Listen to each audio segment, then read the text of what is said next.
मैंने previous year question से GS1 GS2 current से रिलेट करके क्या पूछे जा सकते हैं, मैंने वो टॉपिक्स प्रिपेयर किए थे। नॉर्मल है और यहाँ जितना कंफर्टेबल फील हुआ उतना तो किसी मॉक में भी फील नहीं होता है। और मैंडलीव और जो मॉडर्न पीरियोडिक टेबल है उसके बारे में पूछा था कि वो किस चीज़ पे बेस्ड है। पूछा गया था कि इलेक्ट्रॉन नेगेटिविटी क्या होता है या फिर क्लोरीन या सोडियम में कौन सा ज़्यादा इलेक्ट्रोनेगेटिव। प्लीज़ करो, जिस दिन रिजल्ट आएगा आपका उस दिन लगेगा सब वर्थ इट। हेलो दोस्तों, नमस्कार, स्वागत है एक बार फिर से एक नए वीडियो में।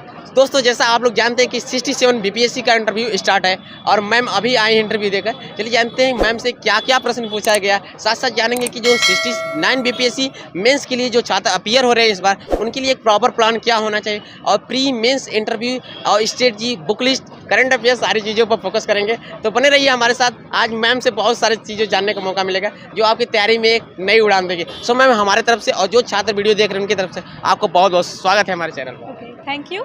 सबसे पहले मैम आप अपना नाम बताइए और आप कहाँ से हैं? मेरा नाम शिवानी है और मैं बेगूसराय से हूँ। जी जी। और आपका मीडियम और ऑप्शनल क्या रहा है? मेरा मीडियम इंग्लिश था और ऑप्शनल ज्योग्राफी था। जी, आपके एजुकेशन बैकग्राउंड के बारे में थोड़ा बातें करेंगे। मैं सिंपली ग्रेजुएट हूँ, केमिस्ट्री ऑनर्स है मेरा। जी, आपके ये बीपीएससी यानी बिहार पीसीएस में कौन सा प्रयास है? ये मेरा सेकेंड अटेम्प्ट है। जी, इससे पहले आपने कहाँ तक पहुँचा बताइए? मैंने फर्स्ट अटेम्प्ट दिया था लेकिन मैं प्रीलिम्स क्वालिफाई नहीं कर पाई थी। इस बार मेरा मेंस क्वालिफाई। करंट में मैम कोई जॉब कर रही है, यहाँ पे तैयारी चल रही है? नहीं, मेरी तैयारी चल रही है। जी, इसके लिए आपने मतलब कहाँ से कोचिंग ज्वाइन किया था? Self study? Self study. जी, थोड़ी सी बातें करेंगे कि अभी आप इंटरव्यू देकर आ रही हैं, मतलब जो क्वेश्चन आप रिकॉल कर पा रही हैं थोड़ा उससे बताइए। मेरा दीप्ति मैम का बोर्ड था और मैं बोलना चाहूँगी कि वो बहुत कंफर्टेबल फील करवाती हैं, बिल्कुल भी डर नहीं लगता है और बहुत ही आसान से सवाल थे। जैसे अभी करंट का इशू है इजराइल पैलेस्टीन का, उन्होंने वो पूछा था बट उन्होंने रियल रीज़न पूछा था कि हमास के क्या डिमांड्स है। और फिर मुझसे पूछा गया था कि ऑस्ट्रेलिया में क्या क्या क्रिकेट ग्राउंड्स है और मुझसे पूछा गया था कि 1971 वॉर में इंडिया ने जो अटैक किया था वो इनिशिएटिव इंडिया का था, तो क्यों किया था, उसके पीछे क्या रीज़न था। और मुझसे मेरा जो ग्रेजुएशन सब्जेक्ट है केमिस्ट्री, उससे क्वेश्चंस पूछे गए थे। जैसे मुझसे पूछा गया था कि इलेक्ट्रॉन नेगेटिविटी क्या होता है या फिर क्लोरीन या सोडियम में कौन सा ज़्यादा इलेक्ट्रोनेगेटिव है। और मुझसे पूछा गया था रेडियो एक्टिविटी क्या होती है और रेडियो एक्टिव एलिमेंट्स या फिर क्यों रेडियो इमिशन जो होता है वो क्यों होता है, बस। और मैंडलीव और जो मॉडर्न पीरियोडिक टेबल है उसके बारे में पूछा था कि वो किस चीज़ पे बेस्ड है। बेसिकली मुझसे यही क्वेश्चंस पूछे गए। और कोई क्वेश्चन जैसे कंडीशनल बेस, सिचुएशनल देकर ये डिप्टी एसपी या एसटीएम बनाकर, ऐसे कुछ क्वेश्चन? नहीं, ऐसे कोई भी क्वेश्चन नहीं थे। बस मैम ने मुझसे पूछा था कि आपने पुलिस प्रेफरेंस भरा था तो मैंने बोला कि नो, यस मैम मैंने भरा था। और फिर उन्होंने पूछा कि आप अभी कहीं सर्विस में हो, तो मैंने बोला नो मैम। तो फिर बोला कि ठीक है। ये आप मतलब थोड़ी सी बातें करेंगे मैम, कितने मिनट तक इंटरव्यू आपका चला? मुझे तो लगता है कि 10 मिनट के अंदर खत्म हो गई थी मेरी इंटरव्यू। अच्छा, आप मतलब इस इंटरव्यू, रियल इंटरव्यू देने से पहले मॉक इंटरव्यू दिया था कहीं? हाँ, मैंने मॉक दिया था। जी, मतलब क्या डिफरेंस है, difference between mock interview and real interview? मैं बोलना चाहूँगी कि यहाँ मॉक से आपसे जानना चाहेंगे कि मतलब मॉक इंटरव्यू और रियल इंटरव्यू के बीच क्या अंतर है, मतलब आप अभी देकर आ रहे हैं, फेस करके आ रहे हैं।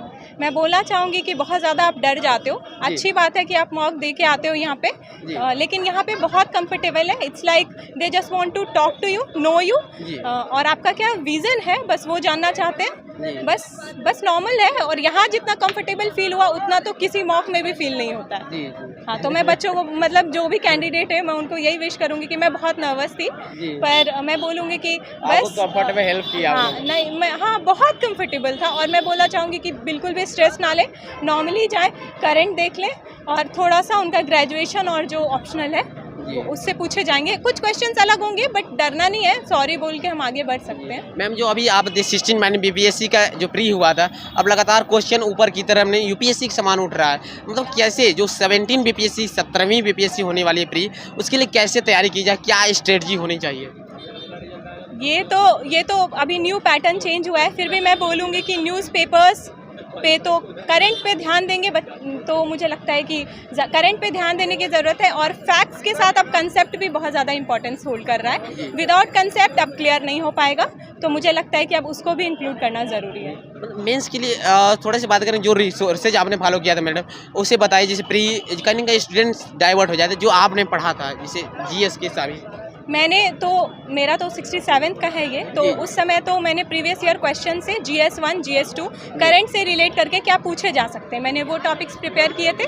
और फिर मैंने GS1 और GS2 के लिए मैंने कुछ यूट्यूब से और कुछ बुक से कंटेंट लिए थे और मैंने उसे करंट से रिलेट करके, जैसे कि इकोनॉमिक ज्योग्राफी में जो भी था उससे मैंने रिलेट किया था करंट से, और डाटा मैंने उससे इनकॉर्पोरेट किया था।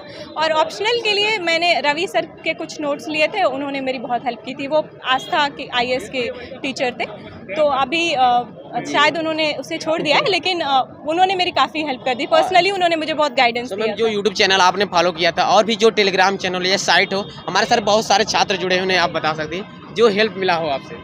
मैंने परफेक्शन IAS का 50 डे प्लानर से हेल्प लिया था जी। और फिर मैं बोलूँगी कि मैंने खुद से प्रिपेयर किया था जी। और जो बुक लिस्ट आपने प्रेफर किया था, जैसे हिस्ट्री के लिए, पॉलिटी के लिए, इकोनॉमिक्स के लिए, उसे आप बताइए। मैं बोलना चाहूँगी मेरा बुक लिस्ट बहुत ही कंसाइज था। मैंने खुद से नोट्स प्रिपेयर किए थे प्रीवियस ईयर क्वेश्चंस के बेसिस पे। सबसे पहले तो मैंने जब प्रिपरेशन स्टार्ट किया था तो मैंने प्रीवियस ईयर क्वेश्चंस बनाया, तो मुझसे लाइक 40% क्वेश्चंस बन गए। तो फिर मुझे लगा कि नहीं, मैं कोशिश कर सकती हूँ। फिर मैंने स्टार्ट किया, तो मैंने बाकी कॉम्पिटिशन्स के भी कुछ MCQs पहले बनाए, फिर मुझे एक आइडिया मिल गया। फिर मैंने प्रॉपर जो मेरा शुरू हुआ था वो NCERT को मैंने सबसे पहले, अगर कोई बिगिनर है तो मैं कहूँगी एक बार NCERT देख लें वो। और 6 to 12 या 11 12 में?